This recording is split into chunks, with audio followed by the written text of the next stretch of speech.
রমাদানের পরেও সে মেহেরবান আল্লাহ তাআলা কিন্তু আমাদের জন্য আছেন। তিনি প্রতি রাতে শেষ রাতে নেমে আসেন, এসে ডাকতে থাকেন, কার ক্ষমা লাগবে ক্ষমা চাও, ক্ষমা করব।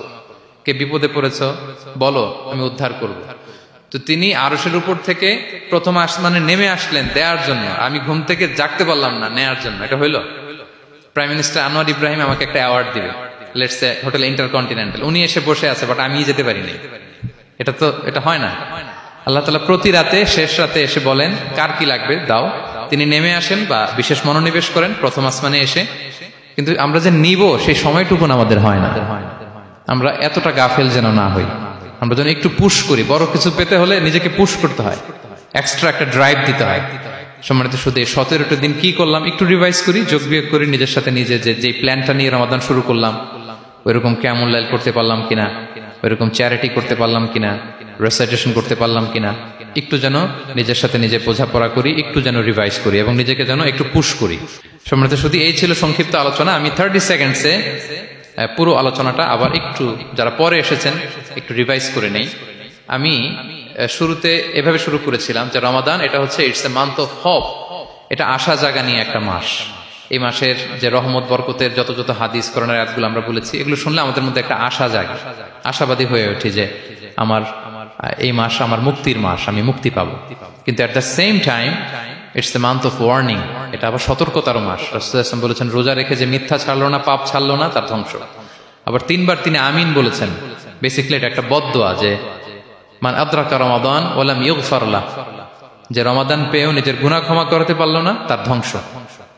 সো আমরা আশাবাদী হব। আল ঈমানু বাইনাল খাউফি ওয়ার রাজা, বিশ্বাস হচ্ছে আমার মধ্যে ভীতিও কাজ করবে, আবার আমার মধ্যে একটা হোপ থাকবে, এটাই ঈমান। সো আমরা যেন এই ওয়ার্নিং গুলো আমাদের মাথায় রাখি যে আমরা যেন আল্লাহর নৈকট্যপ্রাপ্ত বান্দা হতে পারি, ক্ষমাপ্রাপ্তদের অন্তর্ভুক্ত যেন আমরা হতে পারি। এরপরে আমরা বলেছিলাম যে লাআল্লাকুম তাত্তাকুন অ্যাচিভ হচ্ছে কিনা আমাদের প্রত্যেক কাজে এটা খেয়াল করতে হবে।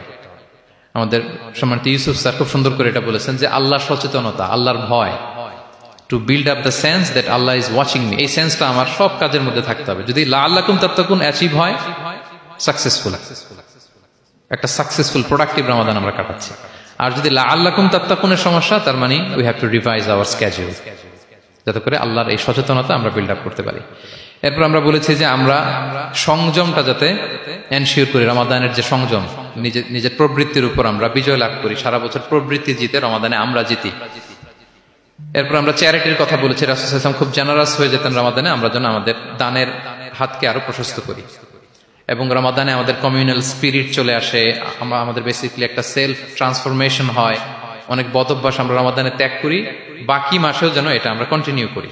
আর সবশেষে আমরা লাস্ট 10 days অফ রমাদানের গুরুত্ব নিয়ে বলেছিলাম যে রাসূল সাল্লাল্লাহু আলাইহি ওয়াসাল্লাম খুব হতাশ হয়ে পড়েছেন যে অন্য নবীর উম্মতেরা অনেক হায়াত পেয়েছে, আমরা পেলাম 60-70, তো আমার গুনাহগার উম্মত কি করবে? আল্লাহ বলেন লাইলাতুল কদর খায়রুম মিন আলফি শাহর, নবী হে আপনার উম্মতের জন্য আমি কদরের রাত দিয়েছি, যে এক রাতে ইবাদত করলে 1000 মাসের চেয়েও বেশি সওয়াব তারা পেয়ে যাবে।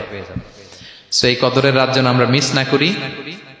কোনটা কদরের রাত? আমরা বলেছিলাম শেষ 10 দিন সমান তালে ইবাদত করব। বিশেষ করে আমরা গুরুত্ব দিব অড নাইটস গুলোতে, 21, 23, 25, 27, 29 আমরা গুরুত্ব দিব।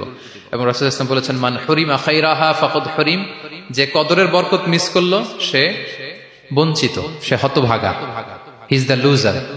আমরা যেন লুজার না হই, আমরা যেন গেইনার হই এই বরকতের মাসে। এবং সবশেষে আমি বলেছিলাম রাসূল সাল্লাল্লাহু আলাইহি ওয়াসাল্লাম স্পেশালি 5টা আমল করতেন, সারা রাত জাগতেন, ফ্যামিলি মেম্বারসদের জাগিয়ে তুলতেন, উৎসাহিত করতেন এবং কোমরে গামছা বেঁধে নামতেন। এরকম ইবাদতের স্পৃহা অন্য কখনো রাসূল সাল্লাল্লাহু আলাইহি ওয়াসাল্লামের মধ্যে দেখা যেত না, যেমনটা শেষ দশকে তিনি করতেন। ইতিকাফ করতেন তিনি, আর ইতিকাফ করলে কদর মিস হওয়ার সম্ভাবনা নেই। এটা 21-এ হোক, 25-এ হোক, 23-এ হোক, আমি তো মসজিদে, আমি তো কিয়ামুল লাইলে অংশগ্রহণ করতেছি, আমি তেলাওয়াত করতেছি, আমি প্রতিদিনই দোয়া করতেছি, মিস হওয়ার কোনো সম্ভাবনা নেই। আমরা যেন ইতিকাফের চেষ্টা করি, অথবা পার্ট টাইম ইতিকাফ যেন অন্তত করি 5 দিন, 3 দিন, অথবা রাতের সময়গুলো মসজিদে যেন আমরা কাটাই। 3 নাম্বার বলেছিলাম রাসূল সাল্লাল্লাহু আলাইহি ওয়াসাল্লাম জিবরাইল আলাইহিস সালাম কোরআন রিভিশন করতেন, আমরা যেন কোরআন রিভাইজ করি, রেসাইটেশন করি বেশি মাত্রায় শেষের 10 দিন। কিয়ামুল লাইল ফালা তাসআল আন হুসনিহিন্না ওয়া তুলিহিন্না, কত সুন্দর কিয়ামুল লাইল ছিল বলে বোঝানো যাবে না। তো আমরা যেন এরকম দীর্ঘ সময় কিয়ামুল লাইল করি। আর সবশেষে বলেছিলাম দোয়া করা। দোয়া করা হচ্ছে দোয়া মুমিনের হাতিয়ার, দোয়া মানুষের জীবন চেঞ্জ করে দিতে পারে। চাওয়ার মতো চাইলে আল্লাহ ফেরান না, আল্লাহ তো দেওয়ার জন্যই বসে আছেন। আমরা যেন কায়মনো বাক্যে আল্লাহ তাআলার কাছে চাই, অশ্রুসিক্ত নয়নে যেন আমরা চাই। অনুতপ্ত বান্দার চোখের পানির ফোঁটা আল্লাহর কাছে খুব প্রিয়।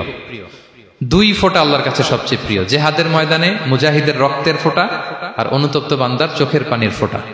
বান্দা অনুতপ্ত হয়ে রিপেন্টেন্ট হয়ে চোখের পানি ছেড়ে যখন কাঁদে আর দোয়া করে, ওই চোখের পানি চোখ বেয়ে নাকের ডগাবে মাটিতে পড়ার আগেই আল্লাহ তার সব গুনাহ মাফ করে দেয়। আমরা যেন সেই অনুতপ্ত বান্দাদের কাতারে শামিল হতে পারি। রাসূল সাল্লাল্লাহু আলাইহি ওয়াসাল্লাম যেভাবে কিয়ামুল লাইল করতে আমাদেরকে উৎসাহিত করেছেন, আমরা যেন সেভাবে কিয়ামুল লাইল করতে পারি। আমাদের প্রতিটি কাজের মধ্য দিয়ে লাআল্লাকুম তাত্তাকুনের যে অ্যাচিভমেন্ট, সেটা যেন আমাদের হাসিল হয়, এবং এই রমাদানকে যেন আমরা আমাদের জীবনের সর্বশেষ রমাদান মনে করি। আমাদের চিফ ইমাম অফ সেন্ট্রাল মস্ক ইমাম রমাদান সুবকি নামাজের আগে একটা সুন্দর কথা বলেন যে পারফর্ম দিস সালাহ as if this is your last and final prayer. এমন ভাবে নামাজে দাঁড়াও, মনে করো এটাই হতে পারে জীবনের শেষ নামাজ। রাসূল সাল্লাল্লাহু আলাইহি ওয়াসাল্লাম এটাই বলেছেন।